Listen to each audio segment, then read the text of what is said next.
कांग्रेस सांसद राहुल गांधी की बात करेंगे। सबसे पहले जहां सीएम योगी पर विवादित टिप्पणी करने के बाद साधु और संत समाज आक्रोशित हो गया है। कांग्रेस सांसद राहुल गांधी ने सीएम योगी पर विवादित टिप्पणी की है, जिसके बाद आक्रोशित हुआ है संत समाज। राहुल गांधी के बयान पर संत समाज ने अपनी नाराजगी जताई है। राहुल गांधी के बयान से बीजेपी कार्यकर्ताओं में गुस्सा है। राहुल गांधी ने सीएम योगी पर अभद्र टिप्पणी की, जिस पर अब सियासी घमासान मचा हुआ है। संत समाज ने राहुल गांधी से 24 घंटे में माफी मांगने का आदेश दिया है। माफी मांगने पर, बयान वापस लेने पर महज 24 घंटे की मोहलत दी गई है।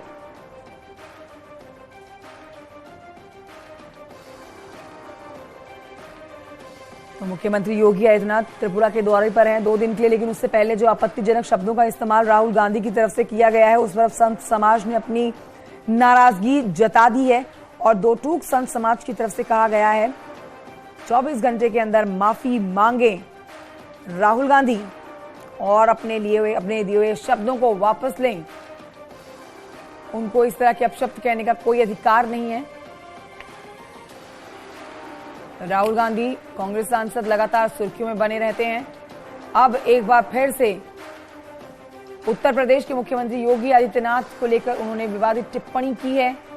राहुल गांधी ने अभद्र टिप्पणी की है और इस पर संत समाज सबसे ज्यादा खफा हो चुका है। महज 24 घंटे का समय राहुल गांधी को मिला है अपने अपशब्द वापस लेने का और माफी मांगने के लिए।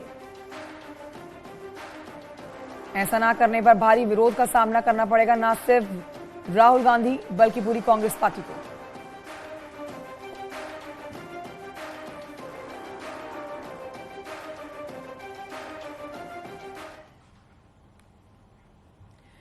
इस बीच आपको बताएंगे, डिप्टी सीएम केशव प्रसाद मौर्य और बीजेपी के नेता मुख्तार अब्बास नकवी ने राहुल के बयान पर निशाना साधा। बीजेपी का कहना है कि राहुल के पास कोई मुद्दा नहीं बचा है, राहुल गांधी को बयान वापस लेना चाहिए। सबसे पहले तो श्री राहुल गांधी जी को इस गैर जिम्मेदाराना बयान के लिए माफी मांगना चाहिए और अपना बयान वापस लेना चाहिए। उत्तर प्रदेश में जब से कांग्रेस और कांग्रेसी सोच और संस्कार वाली पार्टियां सपा बसपा से मुक्त हुआ है, तब से उत्तर प्रदेश प्रगति के एक नए मुकाम की ओर बढ़ रहा है। और उत्तर प्रदेश की प्रगति न तो कांग्रेस सह पा रही है और न सपा बसपा सही। राहुल गांधी की प्रॉब्लम यह है कि उत्तर प्रदेश योगी जी के नेतृत्व में दंगों और दबंगों से मुक्त हो गया है और विकास और विश्वास से युक्त हो गया है। अब जब दंगों और दबंगों से मुक्त और विकास और विश्वास से युक्त कोई राज्य हो जाएगा, देश हो जाएगा, तो ऐसे लोग जो दंगों और दबंगों के संरक्षक रहे हैं, आज तक दंगों और दबंगों के कंधों पर बैठ करके सियासी रोटियां सेकते रहे हैं, तो उनके हताशा निराशा होगी। लेकिन आज जो है वो इनको ये समझ में नहीं आ रहा है कि आज जिस चीज को इन्होंने, जो इनकी विरासत है, इनकी विरासत क्या थी? करप्शन थी, क्राइम थी, कम्युनलिज्म थी। वो सारी की सारी विरासत पर सियासत करने वाले लोग जो है वो उनका स्वाहा हो चुका है। और ये नरेंद्र मोदी जी और योगी आदित्यनाथ जी की ताकत है। आज उत्तर प्रदेश हो या देश हो, उसमें फार्मूला MY नहीं चल रहा है, MY चल रहा है। यानी MY एक समय होता था संकीर्णता और सांप्रदायिकता का प्रतीक, आज MY है विकास और विश्वास का प्रतीक, और वो MY है मोदी और योगी का। मुख्तार अब्बास नकवी और केशव प्रसाद मौर्य को आप सुन रहे थे। बीजेपी ने सीएम योगी को लेकर राहुल गांधी के बयान पर कड़ा ऐतराज जताया है, माफी मांगने को कहा है।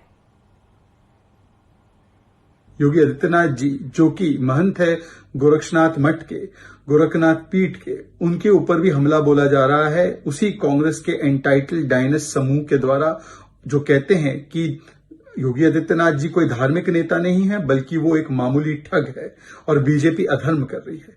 ये कोई नई बात नहीं है। वोट बैंक की राजनीति में आज कांग्रेस पार्टी इस प्रकार से लीन हो चुकी है कि उन्हें जाकिर नायक और मुशर्रफ में तो अमन का दूत, शांति का दूत दिखता है, परंतु योगी आदित्यनाथ जी गोरखनाथ मंदिर के महंत में उन्हें एक मामूली ठग दिखाई देता है। तो राहुल गांधी की इस टिप्पणी पर चौतरफा उनकी निंदा हो रही है। राहुल गांधी के बयान से संत समाज बेहद गुस्सा है। संत समाज ने कहा है कि राहुल गांधी माफी मांगे और अपना बयान वापस लें। अगर ऐसा नहीं हुआ तो राहुल गांधी के खिलाफ आंदोलन होगा। वह एक कर्मयोगी हैं, एक मठ के महंत हैं और सभी लोग जानते हैं कि उत्तर प्रदेश के मुख्यमंत्री हैं। उत्तर प्रदेश के मुख्यमंत्री का कार्य किस कुशलता से संभाले हैं, जिसके कारण से दोबारा भी वो मुख्यमंत्री के रूप में आए हैं। इसलिए उनके ऊपर किसी प्रकार का आरोप लगाना बिल्कुल गलत है। और जो जिस प्रकार से कह रहे हैं कि ये तो राजनीति होती है कि एक दूसरे के ऊपर आरोप लगाना, लेकिन वस्तुतः है इस समय में यदि नेता कहो या जोगी कहो या साधक कहो, ये सारे गुण यदि हैं किसी में तो वह योगी आदित्यनाथ जी में हैं। राहुल गांधी को मैं चेतावनी दे रहा हूं कि 24 घंटे में वो माफी मांग लें। योगी जी को वो जानते नहीं हैं। योगी जी योगी भी हैं और कर्म योगी भी हैं। आज भारत में सबसे अधिक आबादी वाला प्रदेश उत्तर प्रदेश है। लगभग 25 करोड़ की जनता यहाँ रहती है। योगी जी के आने के बाद उत्तर प्रदेश उत्तम प्रदेश बन गया है। लगातार विकास की गंगा बह रही है। और सबसे बड़ी बात यह है कि जो कांग्रेसी मर्यादा पुरुषोत्तम भगवान श्री राम को काल्पनिक बताते थे कि भगवान है ही नहीं है, आज मर्यादा पुरुषोत्तम भगवान श्री राम लला का दिव्य भव्य राम मंदिर का निर्माण कार्य योगी जी के नेतृत्व में संपन्न हो रहा है, जिसको लेकर के कांग्रेसी मरे जा रहे हैं। और राहुल गांधी अगर क्षमा नहीं मांगते हैं तो उनको भारी विरोध का सामना करना पड़ेगा। इस बीच आपको बताएं कि राहुल गांधी के बयान पर समाजवादी पार्टी ने भी अपनी प्रतिक्रिया दी है। समाजवादी पार्टी का कहना है कि योगी सरकार ने प्रदेश को बांट दिया है, यूपी की छवि खराब हो रही है। गोरखनाथ की परंपरा सामंतवादी विरोधी रही है और नाथ संप्रदाय ने जिस प्रकार से एक बड़ा हिस्सा मुसलमानों का जो पूरे गांव-गांव में जाकर नाथ संप्रदाय की जो उनकी शिक्षा थी, प्यार की, अमन की, मोहब्बत की, वो गांव-गांव में पहुंचाते थे, लेकिन मठ पे कब्जा हो गया। अब योगी आदित्यनाथ जी ने नाथ संप्रदाय का जो कत्ल किया है वो तो किया ही है। उन्होंने सीएम बनने के बाद इस प्रदेश के जो अगर आप हिंदू ही कह लें तो शिक्षा नहीं मिली, रोजगार नहीं मिली, प्रदेश में लॉ एंड ऑर्डर का जो हालत है वो किसी से छिपा हुआ नहीं है।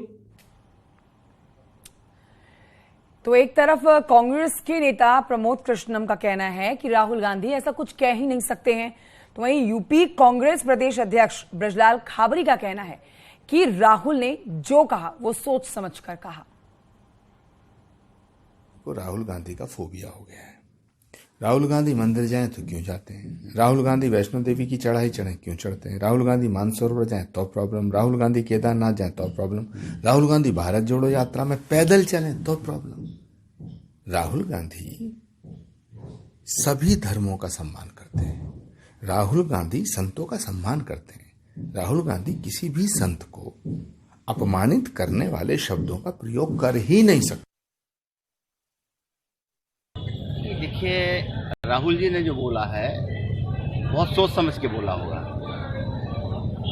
असली और नकली बाबा के बारे में अकेले राहुल जी ने नहीं, कई बार कई लोगों ने इस पर टिप्पणी की है। जब ज़्यादा अति से ऊपर कोई बात हो जाती है तो वहाँ ढोंग नजर आने लगता है, और जहाँ असलियत होती है वो असलियत होती है, इसलिए कहा होगा उन्होंने। तो सरकार और विपक्ष के बीच में वार पलटवार के बीच अब संसद की कार्यवाही जो है वो सुचारू रूप से चलने के लिए खुद पीएम मोदी ने मोर्चा संभाल लिया है। आज संसद की कार्यवाही से पहले बीजेपी संसदीय दल की बैठक हुई और बैठक में पीएम मोदी शामिल हुए हैं, जिसमें मोदी ने बैठक में कहा कि हमारी सबसे व्यक्तिगत रूप से बात हुई है। पीएम मोदी ने कहा कि सबने हमसे बातचीत के दौरान आश्वासन दिया कि वो आज संसद की कार्यवाही चलने देंगे। उन्होंने बीजेपी संसदीय दल की बैठक में ये भी साफ कर दिया कि हम संसद में हर एक मुद्दे पर चर्चा करने के लिए तैयार हैं। पीएम मोदी ने संसदीय परंपरा का भी जिक्र किया और कहा कि सबसे पहले राष्ट्रपति के अभिभाषण के साथ इस पर चर्चा होती है। उन्होंने विपक्ष को यह संदेश दिया कि आप राष्ट्रपति के अभिभाषण को लेकर धन्यवाद प्रस्ताव पर चर्चा के दौरान अपने मुद्दे उठाइए, अपनी बात रखिए।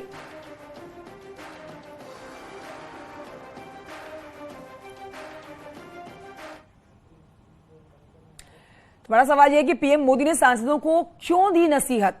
सांसद अपने क्षेत्र में नहीं जाते हैं, जनता से संवाद नहीं करते हैं, अपने क्षेत्र की जनता से नहीं मिलते सांसद। पीएम को मिल रही थी इसको लेकर लगातार शिकायतें और इसलिए पीएम मोदी ने खुद मोर्चा संभाला।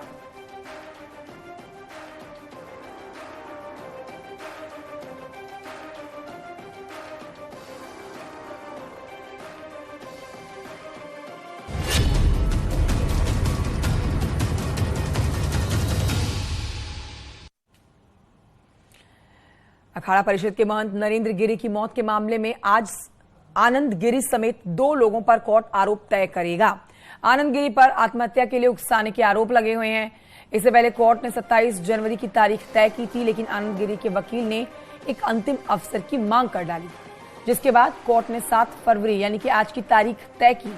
मुख्य आरोपी आनंद गिरी इन दिनों चित्रकूट जेल में बंद हैं, जबकि 2 अन्य आरोपी आधा तिवारी और संदीप तिवारी नैनी सेंट्रल जेल में हैं।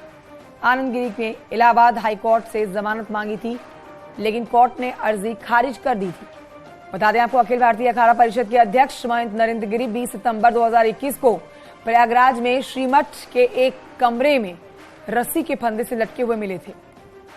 पुलिस को उस कमरे में 9 पन्नों का एक सुसाइड नोट भी मिला था।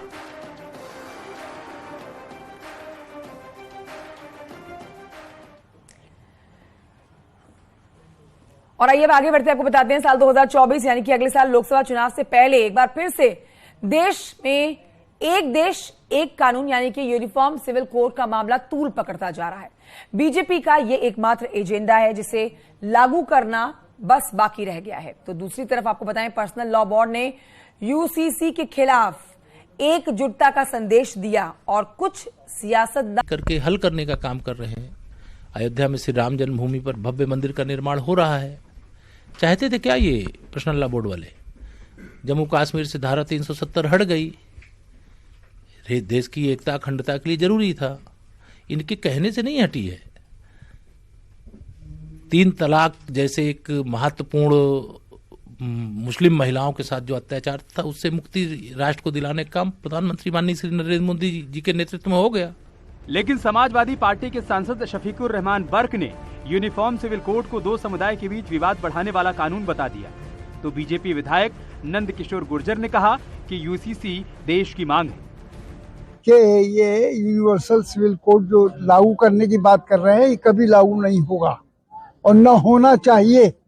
जी हाँ, कहाँ तक गलत मानते हैं आप इसको लेकर? जो है बिल्कुल, इससे मतलब ये है कि पूरे आम इंसानों में इससे बहुत ही हिंदू मुसलमानों में खास तौर से बहुत ज्यादा आपस में इख्तलाफात बढ़ जाएंगे। लेकिन यूनिफॉर्म सिविल कोड का मतलब क्या देश के अंदर जो कानून है कानून नहीं होना चाहिए?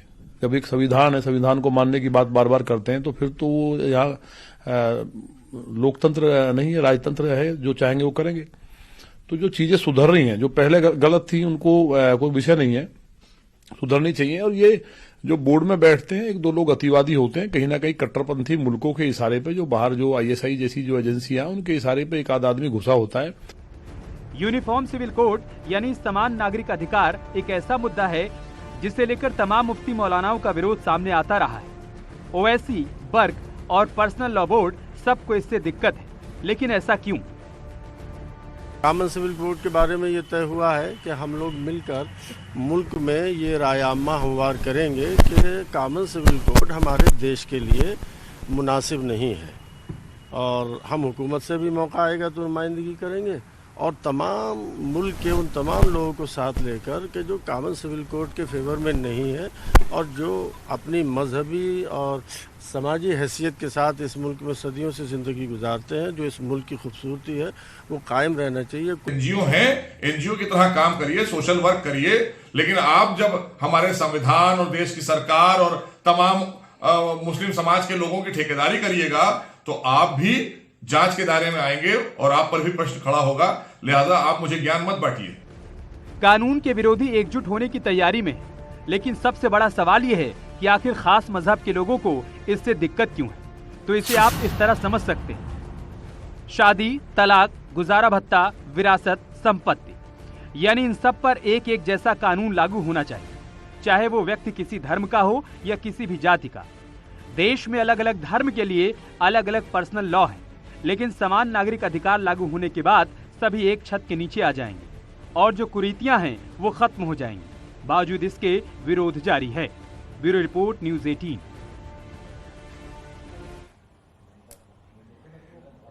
एक छोटे से ब्रेक के लिए यहाँ रुक रहे हैं, जल्द लौटेंगे।